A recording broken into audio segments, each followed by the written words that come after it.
What's going on, guys? It's Dark Jack. In this video I'm playing some Modern Warfare 3 on the map Hardhat with the MK14. But what I really want to talk about today is, does kill-death ratio matter? So some people say that kill-death ratio doesn't mean anything.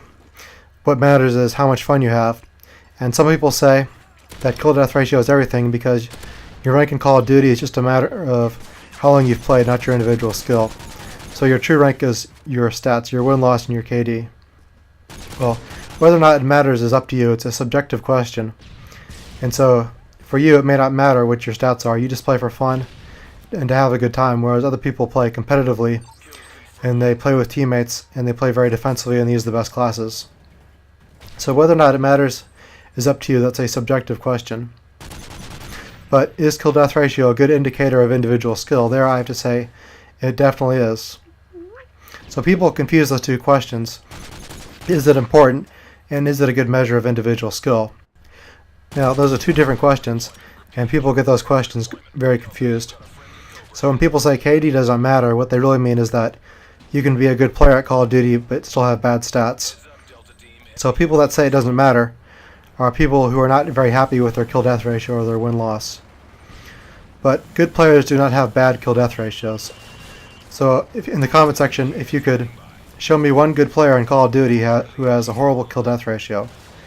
Because I've looked at the stats of all the major YouTube commentators, and they all have very good stats. If you look at Fearcrads or the Mark of J, or Wings of Redemption Unlimited UAV, or Ronaldinho, all of those players have very good kill-death ratios.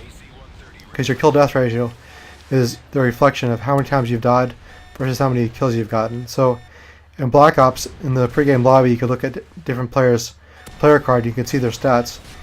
You can pretty much tell how someone is going to play based on their kill-death and their win-loss. So other people will say that if you have good stats, that means that you have no life. And when people say you have no life, what they really mean is that they are so good at the game that no one could possibly have better stats than them unless they had no life in the real world. So some people say it doesn't matter, but the reality is that good players do not have bad KDs. So there are four different kinds of players. There are players who have good stats, they have a good win-loss and a good KD, which means they play with a full party. Some people have a bad win-loss and a bad KD, which means they play by themselves and they really don't care about how well they do. And some people have a bad win-loss and a good KD because they just quit out of games until they get into a lobby, people who are new at Call of Duty. And then some people have a good win-loss but a bad KD because they play with a full party, but they get carried many games. So for the YouTube community, many people in the community only play for YouTube gameplay or montage clips, so they'll just quit out of games until they get into a lobby, people who are all bad at Call of Duty. For example, White Boy 7th Street in Black Ops has a .07 win-loss, but a 1.5 KD. And XJAWS has a .3 win-loss, but a 2.7 KD.